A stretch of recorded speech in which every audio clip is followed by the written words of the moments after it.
অনেক দিন আগের কথা। এক গ্রামে বাস করত এক গরিব কাঠুরিয়া, যার নাম ছিল আব্দুল্লাহ। সে প্রতিদিন ভোরে উঠে জঙ্গলে যেত কাঠ কাটতে, আর সেই কাঠ বিক্রি করে যা আয় করত তা দিয়ে তার পরিবারের ভরণ পোষণ চলত। আব্দুল্লাহ ছিল খুবই ধর্মপ্রাণ এবং আল্লাহর ওপর তার অগাধ বিশ্বাস ছিল। একদিন আব্দুল্লাহ কাঠ কাটতে কাটতে গভীর জঙ্গলে চলে গেল। হঠাৎ করেই আকাশ কালো হয়ে এলো এবং এক প্রবল ঝড় শুরু হলো।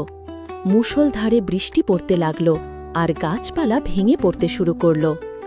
আব্দুল্লাহ আশ্রয় নেওয়ার জন্য এদিক ওদিক খুঁজতে লাগল, কিন্তু কোনো নিরাপদ জায়গা পেল না।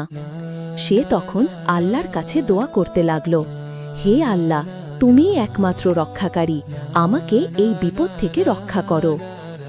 ঝড় যখন তার সর্বোচ্চ পর্যায়ে, তখন আব্দুল্লাহ দেখতে পেল একটি বিশাল গাছ তার দিকেই ভেঙে পড়ছে। সে পালানোর কোনো সুযোগ পেল না, শুধু চোখ বন্ধ করে আল্লাহর নাম স্মরণ করতে লাগল। সে ভাবল, আমার হায়াত যদি আজ শেষ হয় তবে তা আল্লাহরই ইচ্ছা। কিন্তু অলৌকিকভাবে গাছটি আব্দুল্লাহর ঠিক পাশেই পড়ল, তাকে স্পর্শও করল না। আব্দুল্লাহ চোখ খুলে দেখল সে সম্পূর্ণ অক্ষত। সে সঙ্গে সঙ্গে আল্লাহর শুকরিয়া আদায় করল।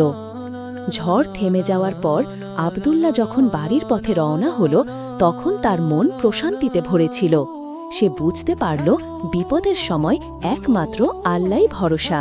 তার ঈমান আরও দৃঢ় হল। সেই দিন থেকে আব্দুল্লাহ আরও বেশি করে আল্লাহর ইবাদত করতে লাগল এবং তার প্রতি কৃতজ্ঞতা প্রকাশ করত।